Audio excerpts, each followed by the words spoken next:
Hey folks, today I'm going to show you how to use an online graphing calculator like a pro. Whether you're tackling algebra, trigonometry, or calculus, these tools can be a lifesaver. Let's dive right in. First things first, pick a reliable online graphing calculator. Websites like Desmos or GeoGebra are excellent choices.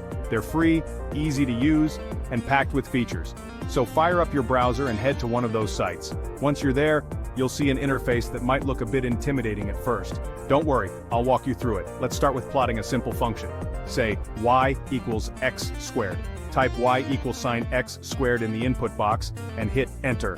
Boom, you'll see the parabola appear on the grid. Now what if you need to plot multiple functions? Easy, just type each function on a new line. For example, if you want to plot y equals x squared and y equals x plus 2, type y equals sine x squared on one line and y equals x plus 2 on the next.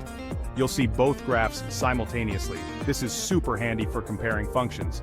Next up, let's talk about adjusting the viewing window. Sometimes your graph might look all squished or too spread out. Online calculators let you zoom in and out or manually set the window parameters. Look for the settings icon or the graph settings option. You can adjust the x and y axis ranges to get a better view of your graph.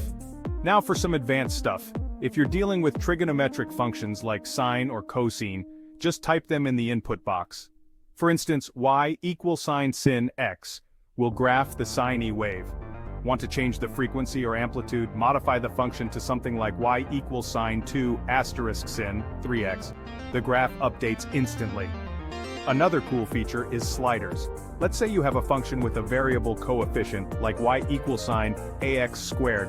You can create a slider for a by typing y equals sine ax squared, a equals sine 1. Now you can slide the value of a and watch how the graph changes in real time. It's a fantastic way to visualize how different coefficients impact the graph.